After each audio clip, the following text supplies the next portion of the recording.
ये बहुत महत्वपूर्ण इसलिए हो जाता है कि पिछले पूरे एक हफ्ते में अमेरिकी राष्ट्रपति डोनाल्ड ट्रंप अलग अलग देशों में, जमीन पर, हवा में, हवाई जहाज में एक बात दोहराते रहे कि उन्होंने युद्ध रुकवाने में मध्यस्थता की। उन्होंने एक बहुत खौफनाक बात भी बोली कि उन्होंने भारत को व्यापार रोकने की धमकी देकर युद्ध रुकवाया। हम ये सवाल पूछेंगे, आप हमारा मुंह नहीं बंद कर सकते, और अगर हम नहीं पूछेंगे तो पहलगाम, पुलवामा, इस तरह की घटनाएं होती रहेंगी। नमस्कार दोस्तों, मेरा नाम है शुभम गुप्ता और माइक इंडिया में आपका स्वागत है। सियासी मैदान में तूफान मचा हुआ है। इस तूफानी पारी में एक तरफ है भाजपा के तेज तर्रार नेता अमित मालवीय और दूसरी तरफ हैं कांग्रेस के राहुल गांधी। बीच में है देश की सुरक्षा, विश्वासघात का इल्जाम और एक ऐसा पोस्टर वॉर जिसने सबके होश उड़ा दिए। तो चलिए बिना वक्त गवाए इस जंग की पूरी कहानी को जानते हैं। पहले आपको बताते हैं इस जंग की शुरुआत कैसे हुई। बीजेपी के फायर ब्रांड नेता अमित मालवीय ने सोशल मीडिया प्लेटफॉर्म एक्स पर राहुल गांधी को निशाना बनाते हुए दो पोस्टर ठोक दिए। पहला पोस्टर देखिए, राहुल का चेहरा है और पाकिस्तान सेना के चीफ जनरल आसिफ मुनीर का चेहरा है, वो भी एक साथ। और टैगलाइन में उन्होंने लिखा है वन एजेंडा, मतलब दोनों की सोच एक जैसी। मालवीय यही नहीं रुके, उन्होंने राहुल पर हमला बोला कि ऑपरेशन सिंदूर की कामयाबी पर राहुल ने पीएम को बधाई तक नहीं दी। राहुल बार बार पूछ रहे हैं कि हमने कितने विमान खोए। इस पर अमित मालवीय ने राहुल गांधी से सवाल किया कि राहुल जी, आप ये क्यों नहीं पूछते कि भारतीय सेना ने पाकिस्तानी जेट्स कितने ढेर किए, कितने हवाई अड्डे तबाह किए। ये तो सवाल हर हिंदुस्तानी के मन में गूंज रहा है। और फिर आया दूसरा पोस्टर। यहाँ तो हद हो गई। अमित मालवीय ने राहुल गांधी को आज का मीर जाफर बता दिया। कौन मीर जाफर? वही मुगल जनरल जिसने 1757 में प्लासी की लड़ाई में अपने ही नवाब सिराजुद्दौला को अंग्रेजों के हाथों बेच दिया था। इस पोस्टर में राहुल को पाकिस्तान के कंधों पर चढ़ाया दिखाया गया है, शहबाज शरीफ की पीठ पर सवार। वो भारत की सीमा में झांकते हुए पूछ रहे हैं हमने कितने विमान खोए, और नीचे शहबाज चिल्ला रहे हैं जोर से पूछो। मीर जाफर वो गद्दार था जिसने अंग्रेजों से हाथ मिलाकर भारत में उनकी नींव रखवाई, और आज मालवीय कह रहे हैं कि राहुल वही रास्ता अपना रहे हैं। क्या ये सच है या सिर्फ एक सियासी ड्रामा है? इस सवाल का जवाब जानने के लिए दूसरे पक्ष को भी समझना बहुत जरूरी है। आपको बता दें कि राहुल गांधी विदेश मंत्री एस जयशंकर पर लगातार हमले कर रहे हैं। उनका इल्जाम है कि एस जयशंकर ने ऑपरेशन सिंदूर से पहले पाकिस्तान को खबर दे दी थी, जिससे वायुसेना को बड़ा नुकसान उठाना पड़ा। इसको लेकर राहुल ने एक वीडियो भी शेयर किया है जिसमें वो एस जयशंकर को घेरते हुए उनसे सवाल कर रहे हैं कि उन्हें यह हक किसने दिया, हमारे कितने विमान गए। सवाल गंभीर है, लेकिन जवाब क्या? राहुल के जवाब के लिए मैदान में एंट्री होती है DGMO lieutenant general Rajiv Ghai की। वो राहुल को जवाब देते हुए कहते हैं कि ऑपरेशन शुरू होने के बाद ही पाकिस्तान को चेतावनी दी गई थी, लेकिन कहानी में अभी ट्विस्ट आना बाकी है, क्योंकि अब मैदान में एंट्री होने वाली है कांग्रेस नेता पवन खेड़ा की।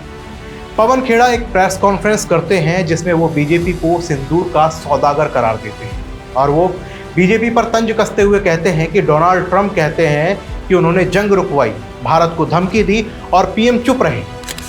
ये बहुत महत्वपूर्ण इसलिए हो जाता है कि पिछले पूरे एक हफ्ते में अमेरिकी राष्ट्रपति डोनाल्ड ट्रंप अलग अलग देशों में, जमीन पर, हवा में, हवाई जहाज में एक बात दोहराते रहे कि उन्होंने युद्ध रुकवाने में मध्यस्थता की।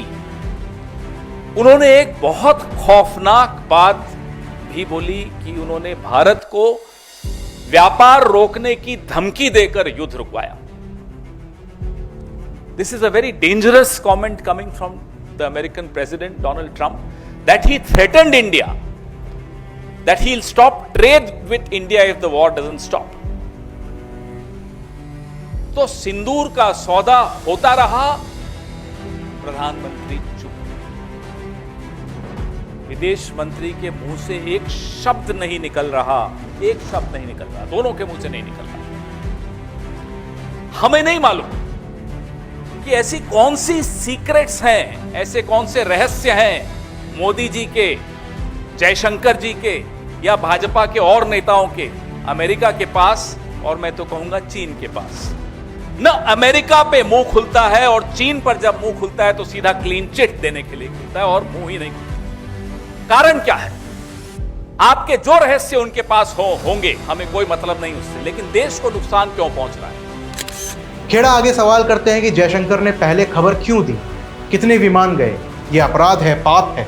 खेड़ा यही नहीं रुके, उन्होंने बीजेपी पर हमला करते हुए आगे कहा कि मोरारजी देसाई ने जिया उल हक को फोन पर रॉ की सारी खुफिया जानकारी दी थी, जिसका नतीजा ये रहा कि हमारे कई जासूस गायब हो गए थे। जयशंकर आज के मोरारजी हैं। इनका मुखबिरी का इतिहास है कि कैसे जयशंकर जी खुद प्रेस एजेंसीज को सामने बैठाकर और खुद बता रहे हैं कि हमने पाकिस्तान के आतंकी ठिकानों पर हमला करने से पहले पाकिस्तान को सूचित कर दिया था। अब ये सूचित करने का क्या मतलब होता है? इतना भरोसा है आपको आतंकियों पर कि आप सूचित कर देंगे और वो वहीं रहेंगे या वो चुपचाप बैठेंगे? ये भरोसा है आपको उन आतंकियों पे? रिश्ता क्या है आपका? कैसे आप बोल रहे हो उनको? क्यों बताया आपने उनको? और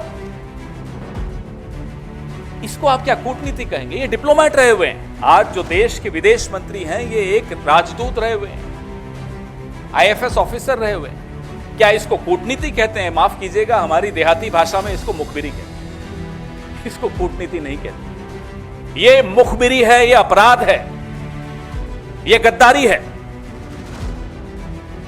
और उसके बाद लीपापोती पूरी कि मैंने ऐसा नहीं। अरे आपने तो खैर लीपापोती भी नहीं की, आपके विभाग से एक चिट्ठी आ गई कि ये ऐसा नहीं कहा। आपके मुंह से ये शब्द एक एक यहां मीडिया कर्मी बैठा है, देश के हर नागरिक ने, विश्व के हर नागरिक ने देखा आपने क्या बोला कि हमने पाकिस्तान को बता दिया कि हम सिर्फ आतंकी ठिकानों पर हमला करते हैं। हम ये सवाल पूछेंगे, आप हमारा मुंह नहीं बंद कर सकते। और अगर हम नहीं पूछेंगे तो पहलगाम, पुलवामा, इस तरह की घटनाएं होती रहेंगी, क्योंकि आप तो नाकारा निकले। इस तरह के काम करते हैं आप। ये कांड है, काम नहीं है। और ये कोई आज की बात नहीं है। मैं थोड़ा इतिहास में जरूर जाऊंगा, बहुत महत्वपूर्ण अध्याय है इतिहास का। मोरारजी देसाई, जनसंघ, जनता पार्टी सब मिलकर एक प्रधानमंत्री बनाया, मोरारजी देसाई। मोरारजी देसाई ने, और ये रिकॉर्डेड हिस्ट्री है, कोई हवाबाजी व्हाट्सएप यूनिवर्सिटी और ये आईटी वाली ट्रोल नहीं है, रिकॉर्डेड हिस्ट्री है। मोरारजी देसाई ने फोन उठाकर जनरल जिया उल हक को कहा कि हमें रावा वालों ने बताया है काहुता में आपका न्यूक्लियर क्या तैयारी चल रही है। पूरे डिटेल रॉ के हमारे जो इंफ्रास्ट्रक्चर था पाकिस्तान में, जो हमारे कैंप्स, वो सारा बता दिया। उधर इस पूरे मामले को लेकर कांग्रेस की CWC मीटिंग में भी आज हंगामा देखने को मिला, जिसमें पहलगाम हमले को खुफिया नाकामी बताया गया और अचानक सीज फायर पर सवाल उठाए गए। साथ ही ट्रंप के दखल पर भी हैरानी जताई गई और सरकार की चुप्पी को कोसा गया। यहां तक कि इस मीटिंग में शशि थरूर को भी लक्ष्मण रेखा पार न करने की चेतावनी दी गई। इससे ये साफ समझ में आ रहा है कि कांग्रेस के अंदरूनी जो ड्रामा है, वहां पर भी वो अंदरूनी ड्रामा कम नहीं चल रहा है। खैर, ये तो है इस सियासी आग का पूरा माजरा। इसमें इल्जाम, जवाब, इतिहास और तंज सब कुछ एक साथ है। लेकिन असली सवाल क्या है? असली सवाल वही है, राष्ट्रीय सुरक्षा का क्या? ये सियासी जंग कौन जीतेगा? जवाब वक्त देगा। आप तब तक के लिए हमारे चैनल को सब्सक्राइब कर लीजिए, क्योंकि आगे भी आपको इतिहास से लेकर सियासत तक हर खबर का विश्लेषण, सही फैक्ट और सटीक जानकारी के साथ आपको मिलेगा, सिर्फ और सिर्फ माइक इंडिया पर। फिलहाल के लिए इस वीडियो में इतना ही। मिलते हैं अगली वीडियो में। जय हिंद।